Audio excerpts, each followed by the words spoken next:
प्यार, रोमांस और पुराने जमाने की मिस्टिक दुनिया। कौन नहीं जाना चाहता इस पुरानी जमाने की मिस्टिक दुनिया में। 2000 years later.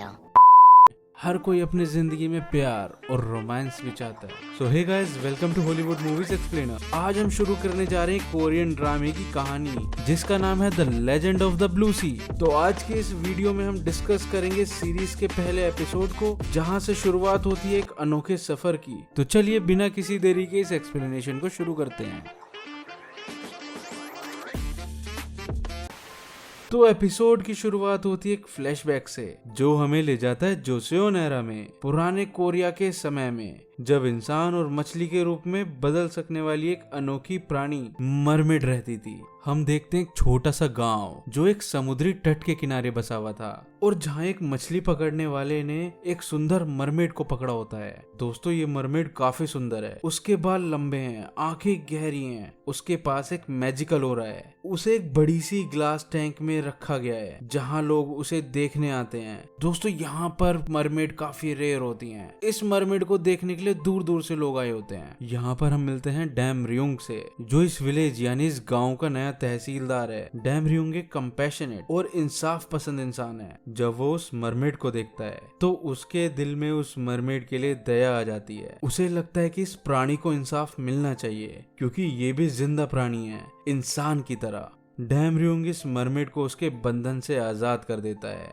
और उसे समुद्र में वापस भेज देता है। उस वक्त डैम रियोंग को पता नहीं होता कि ये मरमेड आगे जाके उसकी लाइफ का एक इम्पोर्टेंट हिस्सा बनने वाली है। लेकिन एक चीज उसे महसूस होती है कि ये सिर्फ एक मुलाकात ही नहीं, बल्कि कुछ इससे ज्यादा गहरा रिश्ता है जो इन दोनों को बांधने वाला है। तो दोस्तों, अब हम इस फ्लैशबैक से वापस आते हैं आज के समय में, जहाँ हम मिलते हैं ह्योंग जोंग जे से, जो एक सक्सेसफुल कॉन मैन है। जोन जे एक शातिर दिमाग वाला इंसान है जो अपने चार्म और स्किल का यूज करके लोगों को धोखा देता है। उसका लोगों की कमजोरियों को पहचानने और उनका फायदा उठाने में कोई जवाब नहीं होता। उसका काम है अमीर लोगों को धोखा देकर उनका पैसा अपने कब्जे में करना। तो इस सीन में हम जोन जे को एक नए टारगेट के साथ देखते हैं, एक रिच बिजनेस टाइकून के साथ डील करते हुए। जोन जे अपने चार्म और दिमाग से उस टाइकून को अपने जाल में फंसाता है, जिससे वो उसका पैसा ले सके। जोन जे की स्किल्स को देखकर समझ आता है कि ये बंदा अपने काम में मास्टर है। अब कहानी बढ़ती है स्पेन के एक खूबसूरत कोस्टल टाउन की तरफ। यहाँ पर कोस्टल टाउन का मतलब होता है समुद्री तट के पास बसा एक कस्बा, जहाँ जोन जे अपने एक काम के सिलसिले में आया होता है। स्पेन के इस खूबसूरत भरे महल में भी जोन जे का माइंड अपने नए टारगेट पर होता है। लेकिन इस बार कहानी में थोड़ा ट्विस्ट तब आता है जब जोन जे की मुलाकात होती है एक अजीब लड़की से, जो असल में एक मरमेड होती है।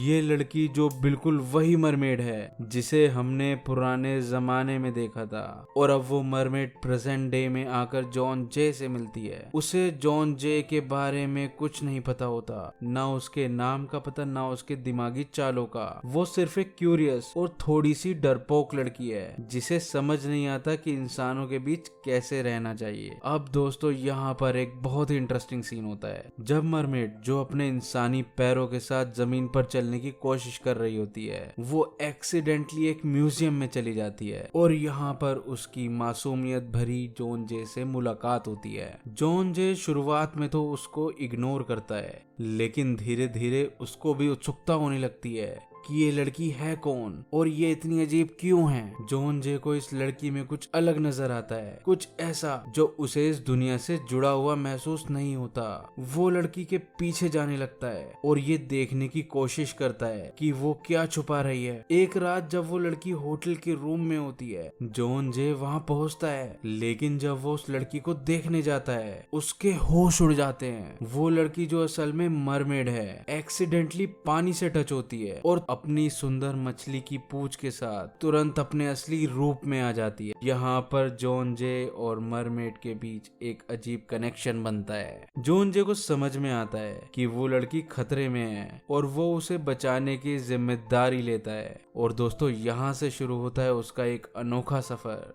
जहाँ जोन जे अपने अंदर के इमोशंस को समझने लगता है और वो लड़की जो उसकी जिंदगी में आई है, उसकी कहानी का एक हिस्सा बनने लगती है। और दोस्तों, दोस्तों एपिसोड के एंड में हम जॉन जे और उस मरमेड को एक साथ देखते हैं जब वो स्पेन के खूबसूरत जगह पर घूम रहे होते हैं। जॉन जे उसे अपने साथ लेकर चलने का फैसला करता है क्योंकि उसे लगता है कि वो लड़की उसके बिना सरवाइव नहीं कर पाएगी, लेकिन उसके दिल के कोने में कंफ्यूजन भी होता है कि ये लड़की कौन है और उसको उस मरमेड के साथ जुड़ा हुआ महसूस क्यों होता है। क्या ये प्यार है या फिर अजनबियत। इसी दौरान जॉन जे को अपने सपनों में पुराने जमाने का वो सपना दिखाई देता है जिसमें डैम रियोंग और उस मरमेड के बीच का कनेक्शन था। उसे लगता है कि शायद उसका और उस लड़की का कनेक्शन कोई पुरानी कहानी से जुड़ा हुआ है जिसे अब समझने का वक्त आ गया है। आपको ये एपिसोड कैसा लगा? अपने थॉट्स हमारे कमेंट्स में जरूर बताएं और अगर आपको ये वीडियो पसंद आया है तो लाइक जरूर करें। हमारे चैनल को सब्सक्राइब करने के लिए बहुत बहुत थैंक यू। और अगर आपने अभी तक हमारे चैनल को सब्सक्राइब नहीं किया तो कोई बात नहीं, अभी बहुत समय, आराम से कर लेना। तो बने रहिए हमारे चैनल पर the legend of the blue sea के नेक्स्ट एपिसोड के लिए।